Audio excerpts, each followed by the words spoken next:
Hello everyone, and welcome to the Cinéaste Cinema Club.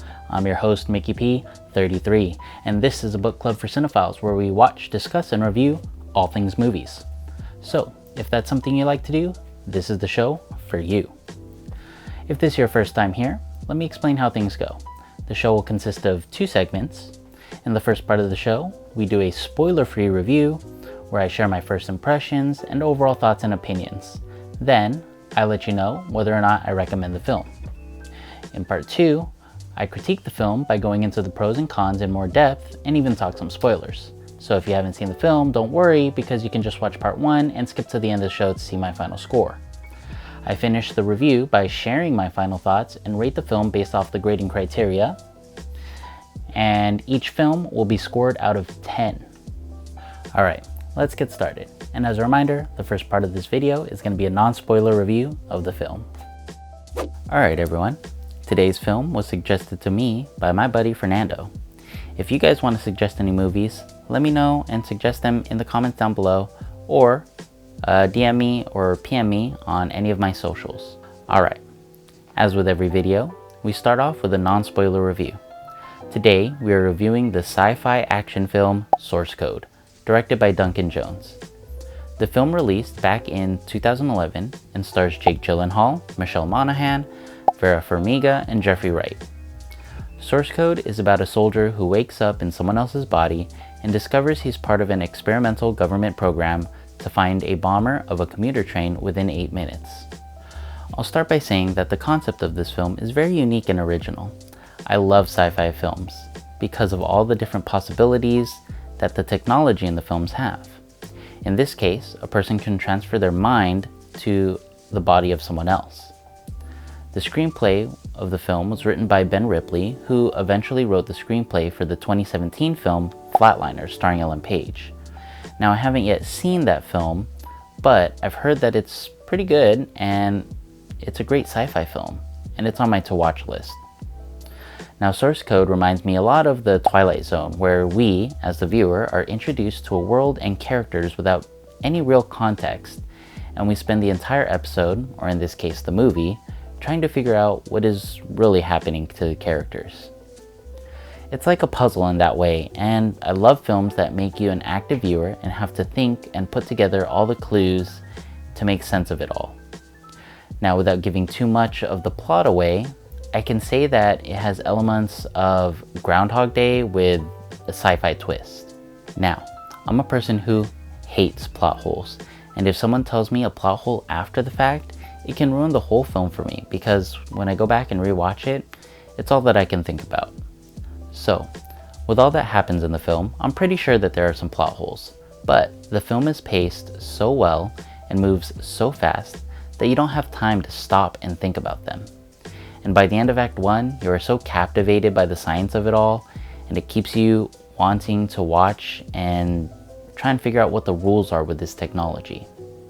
Now, Gyllenhaal, who plays the protagonist, Captain Coulter Stevens, was a standout performer. I didn't really care for Monaghan's character, Christina Warren, because I think she could have been used a bit better, and she doesn't really provide much for me. And then at the end, she's all of a sudden a love interest, which felt a bit forced.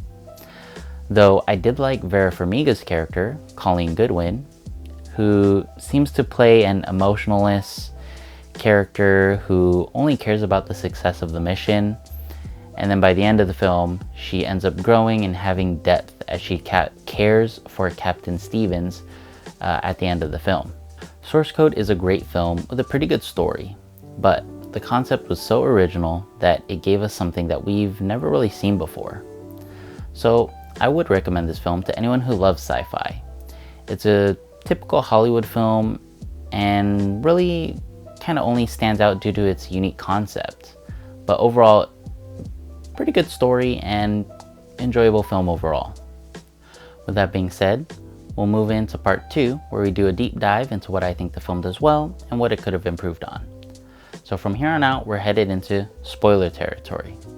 Again, if you haven't seen the film yet, turn back now. Seriously, it's been 9 years. Go watch it and then come back and see my breakdown of the film. Let's begin. Alright, let's get into some spoilers. Now I can finally talk about the concept of the film. I loved it.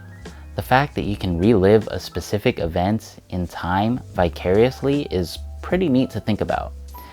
In spite of this, the story itself wouldn't be as compelling if it weren't for the sci-fi concept.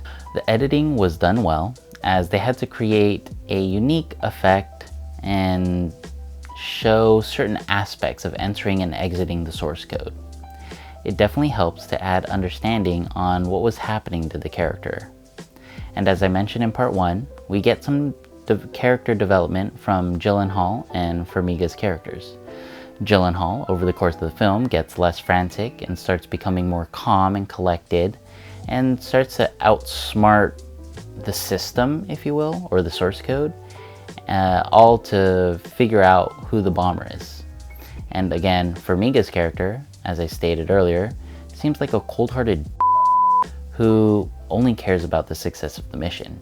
She brushes off any concerns that Captain Stephen Coulter's has, and in the end, she ends up showing her emotion for Captain Stevens and helps ease or end his pain by letting him choose to continue living in the source code, but only after saving everyone, so he has kind of like a happy ending.